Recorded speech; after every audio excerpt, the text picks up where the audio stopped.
नई audio leaks का निशाना सुप्रीम कोर्ट ऑफ पाकिस्तान क्यों? जजों जर्नैलों को सियासी इंजीनियरिंग के इल्जाम पर सजा। अंसार अब्बासी का कॉलम। रोजनामा जंग के कॉलम निगार अंसार अब्बासी अपने कॉलम बस दुआ ही कर सकता हूं इसमें लिखते हैं कि नई ऑडियो लीक्स के साथ नई बहस, नई सियासत और नए इल्जामात का सिलसिला शुरू हो गया है। अब की बार जो ऑडियो लीक सामने आ रही है उनका निशाना सुप्रीम कोर्ट ऑफ पाकिस्तान है। टीवी टॉक शोज को जबरदस्त मसालेदार मौजू मिल गया है। सोशल मीडिया के तो मजे ही हो गए हैं।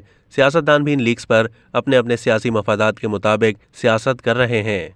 हुक्मरान पीटीएम और खुसूसन नून लीग ने तो बाकायदा मुतालबा किया है कि मुबैना ऑडियो की फॉरेंसिक के अलावा सुप्रीम जुडिशल काउंसिल को इंक्वायरी भी करवानी चाहिए और जिन जज साहिब पर इल्जाम है वो अगर दुरुस्त साबित होता है तो उनके खिलाफ एक्शन लिया जाए।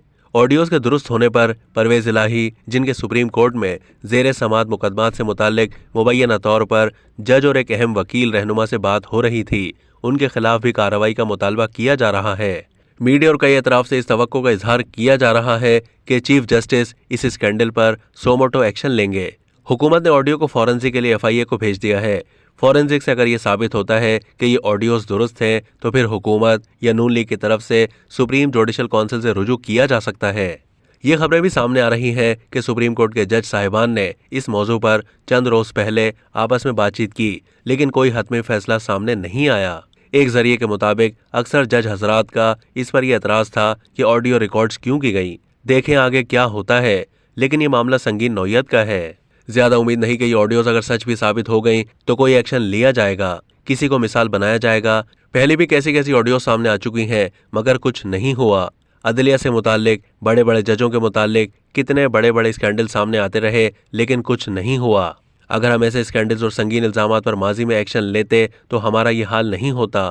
खास तौर पर अदलिया और इस्टेब्लिशमेंट तो हमेशा से एहतसाब से बालातर और कानून की गिरफ्त से दूर रहे हैं। गुज़िश्ता 3-4 दहाइयों में कितने जजों और जर्नैलों को सियासी इंजीनियरिंग करने के इल्जाम पर सजा दी गई, किसी एक का ही नाम बता दें। हाँ, एक्शन हुआ तो जस्टिस रिटायर्ड शौकत सिद्दीकी के खिलाफ, और वो इसलिए कि उन्होंने बहैसियत आला अदलिया के जज के कमाल जुर्रत का मुजाहरा करते हुए ये बात कही कि उस वक्त की इस्टेब्लिशमेंट अपनी मर्जी के फैसले करवाने के लिए अदलिया पर दबाव डालकर अपनी मर्जी के बेंच बनवाती रही। एक अहम जज की तरफ से इस इल्जाम पर इंक्वायरी होनी चाहिए थी। शौकत सिद्दीकी साहब से सबूत मांगे जाने चाहिए थे, लेकिन इस इल्जाम को यकसर नजरअंदाज कर दिया गया और उल्टा एक्शन सिद्दीकी साहब के खिलाफ शुरू कर दिया गया कि उन्होंने ये बात ही क्यों कही। मामला सुप्रीम जुडिशल काउंसिल में पेश हुआ और सिद्दीकी साहब को यह सच बोलने पर नौकरी से ही निकाल दिया गया, जिसको आज सब दुरुस्त मानते हैं। इस्टेब्लिशमेंट की अपनी एक तारीख है जिससे यहाँ बहुत सी खराबियों ने जन्म लिया। सबसे बड़ा अलमिया यह है कि हमारी अदलिया की तारीख भी बड़ी मायूस कुन रही। अदलिया अगर ठीक हो, इंसाफ का निज़ाम ज़बरदस्त तौर पर काम कर रहा हो तो फिर बड़े से बड़े बिगाड़ के दुरुस्त होने की उम्मीद होती है। लेकिन अगर अदलिया ही मुतनाज़िया हो, जजों की तैनाती का सिस्टम ही मेरिट के बजाय पसंद व नापसंद की मरहूने मिन्नत हो, अदलिया एस्टेब्लिशमेंट के खेल का हिस्सा रही हो, इंसाफ के नाम पर सियासत करे तो फिर कोई किससे बेहतरी की उम्मीद करे। जब अदलिया का निज़ाम ठीक होगा तो बहुत कुछ ठीक होना शुरू हो जाएगा। अब तक के लिए इतना ही। मज़ीद मालूमात के लिए डेली जंग के यूट्यूब चैनल को सब्सक्राइब कीजिए।